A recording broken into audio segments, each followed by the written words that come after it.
जय Hind friend, with your pride में आप सभी का स्वागत है। फ्रेंड्स, यहाँ पे हिंदी व्याकरण सीरीज के तहत पिछली क्लास में हमने जो है स्वर संबंधी, व्यंजन संबंधी और संयुक्त व्यंजन संबंधी और शुद्धि पर चर्चा की।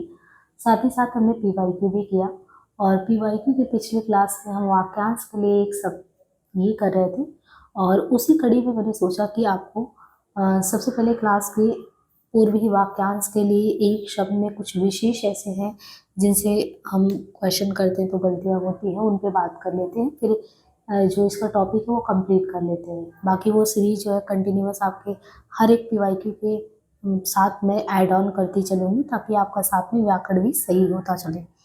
और जैसा भी हो आप फीडबैक ज़रूर दें।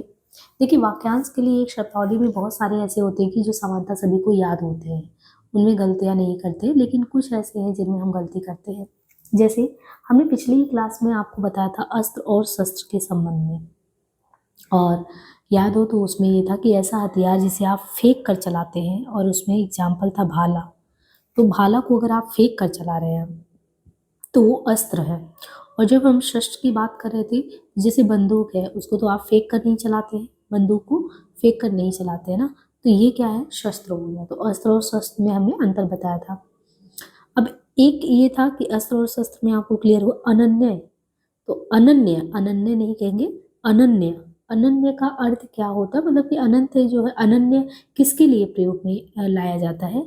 तो जब कोई व्यक्ति एक ही चीज में आस्था रखने वाला हो, है ना, एक ही में आस्था रखने वाला हो, तो कहते नहीं वो उनका अनन्य भक्त है। तो अनन्य का प्रयोग हम क्या करते हैं, जब कोई भी व्यक्ति किसी एक ही चीज में आस्था रखने वाला है तो अनन्य। और समानता अनन्य भक्त के लिए भी प्रयोग में वही लाते कि अनन्य भक्त है उनका, ये चीजें हैं। अनन्य के अलावा अपवाद। तो अपवाद क्या होता है कि कोई भी अगर आप नियम विरुद्ध बातें सुनते हैं, कहते हुए पाए जाते हैं, तो उसको कहते हैं कि ये व्यक्ति, मतलब कि सभी के बीच में बिल्कुल ये नियम के विरुद्ध चलता है, तो ये अपवाद स्वरूप है। बाकी लोग एक लीक पे चल रहे हैं, लेकिन ये ऐसा व्यक्ति है जो नियम के विरुद्ध काम करता है। अब यहाँ पे देखिए, ये जो टर्म है अद्य प्रसूत, अद्य प्रसूत का क्या मतलब होता है? तो अद्य प्रसूत कहते हैं कि जो अभी अभी, ये ध्यान रखना है दो चीजें, कि अद्य प्रसूत हम कहेंगे कि जो अभी अभी क्या हुआ है, उत्पन्न हुआ है। तो अभी अभी उत्पन्न होने वाले को कहते हैं अद्य प्रसूत। इनके अलावा यहाँ पे अन्वागत, अन्वागत, अन्वागत किसके लिए कहते हैं? तो अन्वागत कहते हैं जो कोई भी चीज जो है वो पीढ़ी दर पीढ़ी चला रहा है, ठीक है, पीढ़ी दर पीढ़ी चले वाले, कुछ भी जो पीढ़ी दर पीढ़ी चला रहा है उसको कहेंगे अन्वागत है, वो पीढ़ी दर पीढ़ी चला रहा है। इनके अलावा जैसे अप्रतिहत, अप्रतिहत किसके लिए प्रयोग में लाते हैं? अप्रतिहत है कि कोई जा रहा है या कुछ भी है जिसे कोई भी व्यक्ति रोक ही नहीं पा रहा है। अप्रतिहत, जिसे कोई रोक ना सके, वो क्या है, उसके लिए वाक्यांश में एक शब्द में कहते अप्रतिहत। और अप्रत्योदय, अप्रत्योदय किसके लिए कहेंगे? ना लौटा सकने योग्य। कुछ चीजें ऐसी होती हैं अप्रत्योदय जो ना लौटा सकने योग्य होती हैं, तो उनके लिए जो ना लौटा सकने योग्य है उनके लिए हम प्रयोग करते हैं अप्रत्योदय। ये कुछ ऐसे है ना जो हमें ये पता है कि इसमें गलतियां होंगी, ये सामान्यतः हमें याद नहीं होता, तो हमने उसी को सेलेक्टिवली यहाँ पे रखा है। अब जैसे है, एक टर्म है स्वप्न में आशुभाषण। तो आशुभाषण क्या कहते हैं? प्रत्युत्पन्नमति, जिसका दिमाग तुरंत काम करे किसी चीज पे, लेकिन कहते हैं आशुभाषण। तो अगर आप किसी से कुछ बुलवाना चाहते हैं और वो तत्काल बोल लेता है उस चीज पे, है ना, उसको कहते हैं आशुभाषण। किसी विषय पे तत्काल बोलना हो तो आशुभाषण। अंकस्त, और अंकस्त जो है, ये अंकस्त का प्रयोग होता है किसके लिए? जो गोद में या गोद में कहिए या अंक में स्थान पाया हो उसके लिए कहते हैं अंकस्थ। अनल दग्ध, अनल यानी आग, दग्ध यानी झुलसा हुआ, तो जो भी आग में झुलसा हुआ है, आग में झुलसे हुए को अनल दग्ध कहते हैं। अपरिमार्जित, परिमार्जन मीन्स कि किसी भी चीज का शुद्धतम रूप, लेकिन आ मीन्स नहीं होता, परिमार्जित मीन्स शुद्ध करने योग्य। तो ना शुद्ध करने योग्य जो चीजें हैं वो है अपरिमार्जित। इसके बाद है अम्बु वाह, अम्बु यानी पानी को कहते, वाह यानी अम्बु मीन्स पानी हो गया भरने वाला वाह, तो जो पानी भरने वाला है अम्बुवाह किसे कहेंगे, पानी भरने वाले को अम्बुवाह कहेंगे। देखिए अंकशाई है, अंकशायनी है, दो चीजें, अंकशाई है और शाइनी है। अंक, अंक यानी गोद, गोद में जो सोने वाला है उसको अंकशाई कहेंगे, और गोद में सोने वाली स्त्री को अंकशाइनी कहेंगे। तो ये गोद में होने वाला और सोने वाला। देखिए अपरिहार्य, अपरिहार्य मीन्स आ मीन्स नहीं, और परिहार मीन्स जिसके बिना जो कोई भी काम हो ना चल पाए। तो कहते नहीं ये अपरिहार्य कारण है, आपको तो ये करना ही पड़ेगा, यानी जिसके बिना जो है काम चल ही नहीं सकता, जिसके बिना काम नहीं चल सकता, तो अपरिहार्य कहते हैं। जिसके बिना कार्य ना चल सके अपरिहार्य। अपरिहार्य कारणों से मुझे वहां जाना ही होगा, क्योंकि कि मेरे वहां गए बिना काम नहीं चल पाएगा, ये हमें ध्यान रखना है। असाध्य, असाध्य किसके लिए प्रयोग में कहेंगे, असाध्य। तो कहते हैं ना कि लाइलाज बीमारी, असाध्य मतलब कि कोई भी हल नहीं है, तो जिसका कोई इलाज ना हो। असाध्य क्या है, जिसका कोई इलाज ना हो उसको असाध्य कहेंगे। देखिए अंकेक्षक, अंकेक्षक जो है इनको जो भी व्यक्ति आय व्यय जो होता है, आय व्यय यानी खर्च हो रहा है, जो पैसे आ रहे हैं उनके जो आंकड़े हैं उनकी जांच कर रहा है, तो उसको अंकेक्षक कहते हैं। यानी आय व्यय के आंकड़ों की जो जांच करने वाला है उसको अंकेक्षक कहेंगे। अनिरुद्ध, अनिरुद्ध समानता नाम भी होता है, लेकिन अनिरुद्ध, रुद्ध मीन्स कि एक तरीके से जैसे नहीं होता कि अनि यानी आ मीन्स नहीं, निरुद्ध यानी जिसे रोका ही नहीं गया हो, तो नहीं रोका गया है तो क्या कहेंगे अनिरुद्ध, जिसे रोका ना गया हो, जिसे रोका ना गया हो, अनिरुद्ध उसे कहेंगे। अज्ञ, अल्पज्ञ, ये क्या है, अज्ञ, अज्ञ क्या होता है, जो कुछ नहीं जानता है। अज्ञ आप कहेंगे जिसे आप कह सकते हैं कि कुछ भी पता ना हो, तो जो कुछ नहीं जानता है, कुछ नहीं जान रहा है वो, तो वो अज्ञ है। लेकिन अल्पज्ञ फिर कौन है, देखिए अल्प मीन्स होता है कम, तो अल्प मीन्स कम, इसका मतलब वो तो थोड़ा जान रहा है। अज्ञ जो है वो तो कुछ भी नहीं जान रहा है, लेकिन जो अल्पज्ञ है वो कुछ तो जान रहा है, इसका मतलब अल्पज्ञ को कहेंगे जो कम जानता हो। ऐसा नहीं कह सकते कि अज्ञ बिल्कुल ही नहीं जानता, कम जानता हो, अल्पज्ञ। अनावृत्त, अनावृत्त का प्रयोग हम क्यों करते हैं, अनावृत्त, तो अनावृत्त कहते हैं कि जो चीजें जो है दोहराई ना गई हो, जो दोहराया ना गया हो, जो दोहराया ना गया हो उसको क्या कहेंगे, तो जो दोहराया ना गया हो उसको अल्प अनावृत्त कहेंगे। अनावृत्त जो दोहराया ना गया हो। इसके बाद है अपमार्जित, मार्जिन में एक तरीके से एक चीज ये ध्यान रखना है हमको, अनावृत्त हमने बात किया यहाँ, तो अनावृत्त यानी एक तरीके से जो दोहराया ना गया हो। और एक चीज और भी ध्यान रखना है आपको कि अनेर किसे कहते हैं, जैसे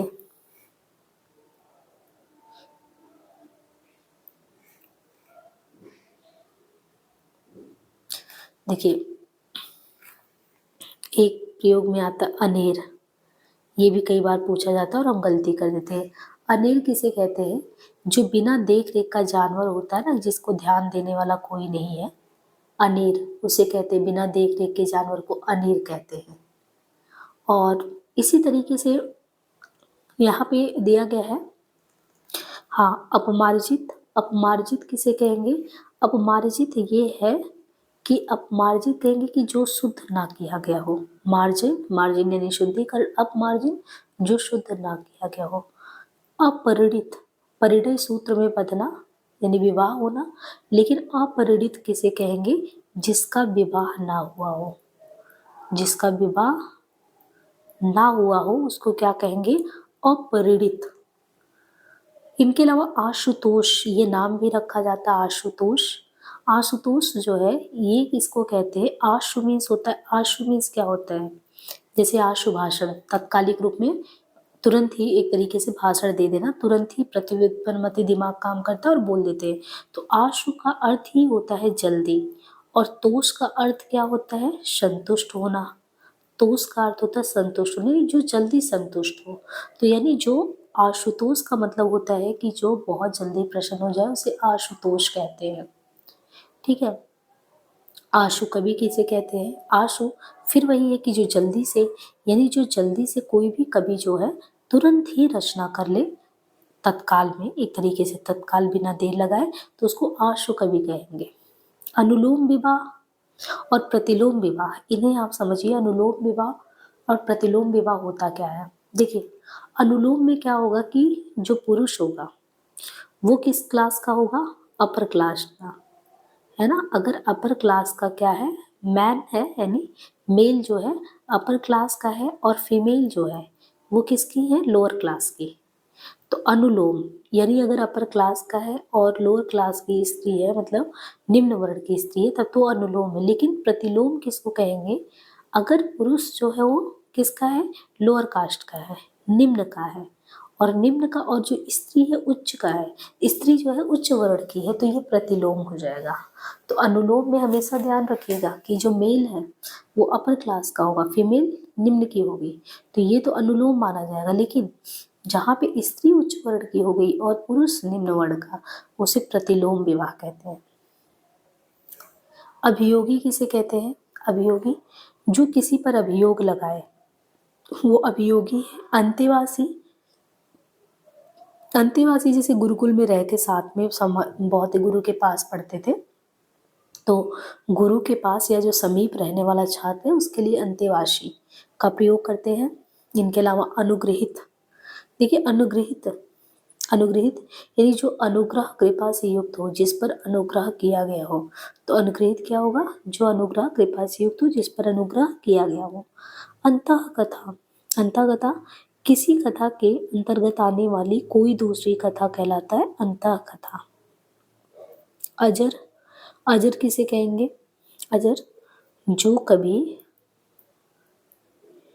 कभी बूढ़ा ना हो, जो कभी बूढ़ा ना हो, वो क्या है? अजर है। इनके अलावा एक ये भी है अध्युड़ा। अध्युड़ा क्या है? अध्युड़ा किसे कहेंगे? तो अध्युड़ा कहेंगे कि वो स्त्री, अध्युड़ा ये है कि वह स्त्री है, और स्त्री जो है जिसका पति जो है वो क्या कर रहा है? दूसरा विवाह कर लिया।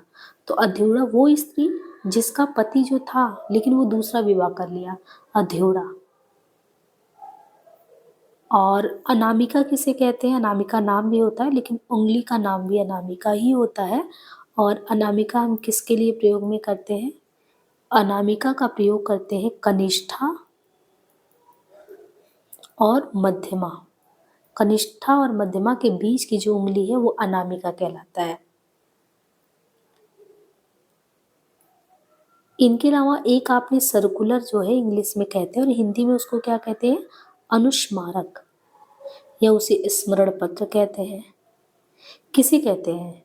तो अनुस्मारक सर्कुलर जारी किया जाता है कि कोई पत्र पहले लिखा गया हो और अभी वो आपको याद नहीं है, तो पूर्व में लिखे पत्र को फिर से रिमाइंड कराने के लिए अनुस्मारक या स्मरण पत्र को अनुस्मारक कहते हैं।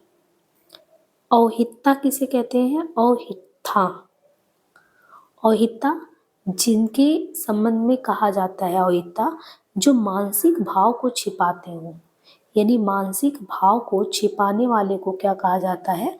औहित्या कहते हैं, मानसिक भाव को छिपाने वाला। जो पीछे चलता हो, पीछे पीछे चलने वाले के लिए कहते हैं अनुगामी है वो। अनुयायी कहते हैं, अनुगामी कहते हैं, अनुगत कहते हैं, अनुचर कहते हैं। ये सारी चीज़ जो है उसके लिए प्रयोग में लाते हैं, जो पीछे पीछे चलता हो उसके लिए। बाकी तिलक लगाने में जो प्रयोग होने वाला जो अनाज होता है, अक्षत कहते हैं उसको। इनके अलावा देखिए आकाश वृत्ति, एक टर्म है आकाश वृत्ति। किसे कहते हैं आकाश वृत्ति? आपको पता है? आकाश वृत्ति क्या होता है कि ऐसी जीविका जो आकस्मिक हो, है ना, ऐसी जो मतलब कि मासिक जीवी जैसे कुछ होते हैं कि मंथली क्या कमाई का क्या कैसे है, लेकिन आकाश वृत्ति जो है वो एक तरीके से होगा कि ऐसी जीविका जो आकस्मिक हो, अचानक मिल गया, ये है। इनके अलावा जो चीज़ें नहीं पता हो तो उसमें कुछ और भी टर्म हम आपको बता रहे हैं, बाकी और अन्य क्लास में देख लेंगे। अपरिग्रह किसे कहते हैं? देखिए एक है टर्म अपरिग्रह। अपरिग्रह का अर्थ क्या होता है? अपरिग्रह का अर्थ होता है ये कि जैसे क्या होता है कि आप बहुत ज़्यादा धन जो है संचय कर लेते हैं, तो आवश्यकता से अधिक धन को आपको क्या करना, नहीं संचित करना है, तो अपरिग्रह है। अगर आप नहीं कर रहे हैं तब। और एक आसूर्यम पश्या, तो एक ये है टर्म, इसको कहते हैं आशूर्यम पश्या, यानी रनिवास में जो कड़े पर्दे में रहने वाली स्त्रियां होती थी उनको कहते थे आसूर्यम पश्या। अच्युत का क्या अर्थ होता है? अच्युत, जो अपने स्थान या स्थिति से अलग ना किया जा सके वो अच्युत है। च्युत नहीं किया जा सकता, हटाया नहीं जा सकता है। तो यहाँ पे हमने देख लिया कुछ, और अब हम PYQ कर लेते हैं। बाकी इसी तरीके से नेक्स्ट क्लास में भी ले लेंगे तो आपका कंप्लीट हो जाएगा, जितने भी महत्वपूर्ण वाक्यांश के लिए एक शब्द है और जिनमें हम समानता गलती करते हैं। देखिए यहाँ पे जैसे दिया है कि पानी में आग लगाना, पानी में आग लगाना वहाँ पे के अर्थ को पुरानी दुश्मनी को ताजा करना, असंभव कार्य को संभव कर डालना। पानी में आग लगाना यानी पुरानी दुश्मनी को ताजा करना, असंभव कार्य को संभव कर डालना, शांति में विघ्न डालना, क्षुब्ध होना। देखिए पानी में आग लगाना वहाँ पे का सही अर्थ है असंभव कार्य को संभव कर डालना। पानी में आग लगाना मतलब पानी में तो आग ऐसे नहीं लग सकता ना, इसलिए असंभव कार्य को संभव कर डालना। दोपहर के बाद का समय क्या कहलाता है? दिन, अपराह्न, संध्या, पूर्वाह्न। बाद की बात कर रहे हैं तो बाद का हमने पहले भी देखा था कि पूर्व में क्या कहेंगे और बाद में क्या कहेंगे, तो हमें ये पहले भी देख लिया है। देखिए छाती के बल चलने वाले को क्या कहेंगे? उरग, कुरंग, भुजंग, तुरंग। तो आपने देखा होगा छाती के बल पर क्या चलता है? उरग चलता है। उरग, छाती के बल पर चलने वाला उरग। भुजंग का अर्थ है सांप, भुजंग का अर्थ सांप होता है, कुरंग का अर्थ हिरण होता है तथा तुरंग का अर्थ घोड़ा। उरग जो है वो सांप का पर्यायवाची है। भुजंग भी सांप के लिए कहते हैं, उरग भी कहते हैं। कुरंग को ध्यान रखिए, कुरंग हिरण को कहते हैं, तुरंग घोड़े को कहते हैं। अतीन्द्रिय शब्द का आशय क्या है? इंद्रियों की पहुंच से बाहर, इंद्रियों की रखवाली करने वाला, इंद्रियों का स्वामी, इंद्रियों के वश में रहने वाला। तो अतीन्द्रिय, अतीन्द्रिय शब्द का आशय इंद्रियों की पहुंच से बाहर है, जबकि इंद्रियों को वश में करने वाले के लिए इंद्रजीत। अगर आप इंद्र को जीत ले रहे हैं, इंद्रियों को काबू में कर ले रहे हैं। अतीन्द्रिय उससे बाहर की चीज है। जो अधिक बोलता है उसे कहते हैं मितभाषी, वक्ता, वाचाल, मृतभाषी। तो जो अधिक बोलता है उसको वाचाल कहते हैं, जबकि जो कम बोलता है मितभाषी, जो मधुर बोलता है मृतभाषी, जो बोलने वाला वो वक्ता है। जिसने मृत्यु को जीत लिया है, अमृत तो अभयदान, मृत्युंजय, अभय मुद्रा। तो जिसने मृत्यु को ही जीत लिया है उसे क्या कहेंगे? उसे कहेंगे मृत्युंजय।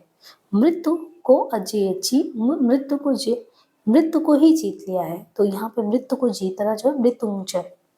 जो शीघ्र ही किसी बात या युक्ति को सोच ले उसे क्या कहेंगे? तो ये पहले भी हमने कर लिया कि शीघ्र ही, तो उसका क्या है? दिमाग जो तेज काम करे, यानी प्रति उत्पन्न मति। तो प्रति उत्पन्न मति जो शीघ्र ही किसी बात या युक्ति को सोच ले। ना बहुत गर्म ना बहुत ठंडा क्या कहलाता है? समशीत उष्ण कटिबंध, समशीतोष्ण। जब दोनों ही समशीतोष्णता की स्थिति विषुवत रेखा से 23.5 उत्तर और 23.5 दक्षिण के बीच का जो भाग है। देखिए अन्य मनस्क, अन्य मनस्क का मतलब जिसका मन ऊपरी ओर हो, जिसका मन किसी दूसरी हो, जिसका मन निर्मल हो, जिसका मन केंद्रित हो। अन्य मनस्क, अन्य मनस्क शब्द का आशय है जिसका मन किसी दूसरी ओर हो। अन्य मनस्क, जिसका मन किसी दूसरी ओर हो। जो मापा ना जा सके, अमानक, अपरिमेय, तुल्य, परिग्रह। जो मापा ना जा सके का सही अर्थ है अपरिमेय। जो मापा जा सके का अर्थ है परिमेय, तो जिसे आप माप सकते हैं परिमेय, जिसे माप नहीं सकते अपरिमेय है। वह भाई जो अन्य माता से उत्पन्न हुआ हो क्या कहलाता है? अन्योदर। और सहोदर दूरस्थ, वह भाई जो अन्य माता से उत्पन्न हुआ हो वो अन्योदर कहलाता है, जबकि एक ही माता से उत्पन्न संतानों को सहोदर कहते हैं। तो वो भाई जो अन्य माता से उत्पन्न हो अन्योदर है, जबकि एक ही माता से उत्पन्न संतान है तो वो सहोदर है। अपनी विवाहिता पत्नी से उत्पन्न पुत्र औरस है। मोक्ष की इच्छा रखने वालों को क्या कहते हैं? पहले भी आया था मोक्ष, तो मुमुक्षु। जिसका जन्म पहले हुआ हो, अग्रज है, ज्येष्ठ है, वरिष्ठ है, श्रेष्ठ है, क्या है? तो जिसका जन्म पहले हुआ है वो अग्रज है, अग्रज। आजान बाहु, आजान बाहु जिसकी भुजाएं छोटी, जिसकी भुजाएं लंबी, जिसकी भुजाएं घुटने तक हो, में से कोई नहीं। तो अजानुबाहु किसे कहेंगे? जिसकी भुजाएं जानु यानी घुटने तक लंबी हो, जिनकी भुजाएं जानु या घुटने तक लंबी हो, जो पूजा के योग्य हो, पूज्य नहीं। इनमें कौन सा सही है ये ध्यान रखना ना। तो जो पूजा के योग्य हो, पूज्य, इस अर्थ के लिए क्या? पूजनीय। वह स्त्री जिसका पति परदेश से आने वाला हो, उनके लिए कहते हैं आगमश, यानी जो जिनके पति जो परदेश से आने वाले, उसके लिए आगमिष्यत पथिका, आगमिष्यत पथिका। जबकि वह स्त्री जिसका पति परदेश से लौट आया हो, आगत पथिका। तो एक चीज है, वह स्त्री जिसका पति परदेश से आने वाला हो, आने वाला हो तो आगमिष्यत पथिका। जबकि वह स्त्री जिसका पति परदेश से लौट आया हो, तो लौट आया हो आगत पथिका। वह स्त्री जिसका पति विदेश गया हो, प्रोषित पथिका। जिसका कोई शत्रु पैदा ही नहीं हुआ हो, उसे क्या कहेंगे? शत्रु अजात पूर्व अजानुभाव। तो ये ध्यान रखें, जिसका कोई शत्रु पैदा ही नहीं हुआ उसको अजात शत्रु कहते हैं। जिसका हाथ घुटने तक पहुंचता हो, अजानुभाव हो। कृतज्ञ शब्द का सही अर्थ क्या है? जो उपकार नहीं करता, जो किए गए उपकार को नहीं मानता, जो शत्रु को जीत लेता। तो कृतज्ञ क्या है? जो किए गए उपकार को नहीं मानता। गतानुगतिक, गतानुगतिक इसका क्या मतलब? प्राचीन आदर्श के अनुसार चलने वाला, पीछे चलने वाला, अनुसरण करने वाला, गत को नहीं मानने वाला, गतानुगतिक। देखिए, गतानुगतिक का से प्राचीन परंपराओं के तहत चलने वाला, जबकि पीछे चलने वाला अनुवर्ती होता है। वह स्त्री जिसका पति दूसरा विवाह कर ले, अध्युरा, अनूढ़ा, परित्यक्ता, खंडिता। तो वह स्त्री जिसका पति दूसरा विवाह कर ले, उसको क्या कहेंगे? परित्यक्ता, खंडिता, अनूढ़ा। तो अभी हमने देखा था कि जिसके पति जो है दूसरा विवाह कर लेता है, उसको अध्युरा, अधगूढ़ा। वह स्त्री जिसका पति दूसरा विवाह कर ले, उसको अध्युरा कहते हैं। वह स्त्री जिसका पति रात को किसी अन्य स्त्री के पास रहकर प्रातः उसके पास आए, खंडिता। तो वह स्त्री जिसका पति दूसरा विवाह कर ले, वो अध्युरा है। वह स्त्री जिसका पति रात को किसी अन्य स्त्री के पास रहकर प्रातः सुबह उसके पास आए, वो खंडिता है। वह स्त्री जिसके पति ने त्याग दिया हो, परित्यक्ता है। जिसने ऋण चुका दिया हो, तो ऋण में उत्तीर्ण, उऋण, भारहीन। तो जिसने ऋण ही चुका दिया उसको क्या कहेंगे? उऋण होना। जिसने ऋण चुका दिया, उऋण। जिसने परीक्षा पास कर ली, उत्तीर्ण। जिस वस्तु का वजन ना के बराबर हो, भारहीन। जो वस्तु मिट्टी की बनी हो, मृणमय। दीन दुखियों को भोजन देने की व्यवस्था, तो सदावर्त कहते हैं। यानी सदावर्त क्या है? दीन दुखियों को भोजन देने की व्यवस्था सदावर्त। एक साथ बहुत लोगों के लिए भोजन की व्यवस्था, भंडारा। धर्म के प्रति किया गया कार्य, धर्मार्थ। हाथी की पीठ पर रखे जाने वाला आसन क्या कहलाता है? तो हाथी की पीठ पर रखे जाने वाला आसन के लिए एक शब्द हौदा है। घोड़े की पीठ पर जीन कहलाता है। तो हाथी के पीठ पर रखे जाने वाले आसन के लिए हौदा, घोड़े की पीठ पर जीन। लोहे के जाल का कवच, बख्तर। लोहे के जाल का कवच, बख्तर। ऊँटों घोड़ों आदि की पीठ पर कसने की जीन, काठी। इनमें थोड़ा सा देखिए अच्छे से एक कंफ्यूजन ना हो। हाथी की पीठ पर है तो वो आसन है, घोड़े की पीठ पर गद्दी है तो जीन है, लोहे की जाल का कवच है तो बख्तर है, और बाकी काठी। जिसका निवारण ना हो सके उसके लिए क्या है? अनिवार्य। जिसका निवारण ना हो सके उनके लिए अनिवार्य है। जल में रहने वाला प्राणी, तो जलचर। जल में रहने वाले प्राणी के लिए एक शब्द जलचर है। जबकि जल में जन्म लेने वाले को जल, जल को धारण करने वाले को जलधर। जिसके पास कुछ ना हो के लिए एक शब्द अक्षम, आज्ञा, अकिंचन, असमर्थ। जिसके पास कुछ ना हो उसके लिए अकिंचन। जिसमें कुछ करने की क्षमता ना हो के लिए अक्षम। जो कुछ नहीं जानता हो, अज्ञा। जिसमें सामर्थ्य नहीं है के लिए असमर्थ। जो परीक्षा में उत्तीर्ण ना हो, अनुत्तीर्ण। हमेशा रहने वाला, हमेशा रहने वाले को क्या कहेंगे? देखिए, हमेशा रहने वाले को शाश्वत कहेंगे। एक ही समय में वर्तमान, समसामयिक, प्राण देने वाली औषधि, प्राणता। जो पृथ्वी से जुड़ा हो, पार्थिव। तो यहाँ पे हमने जो है वाक्यांश के लिए एक सबसे रिलेटेड जितने PYQ है उसको खत्म कर दिया। लेकिन हम साथ ही साथ जो भी अभी क्लास आपका चलता रहेगा उसमें शुरुआत में जो भी मुझे महत्वपूर्ण लगता है उसको हम कराते रहेंगे। आज के लिए इतना ही, धन्यवाद।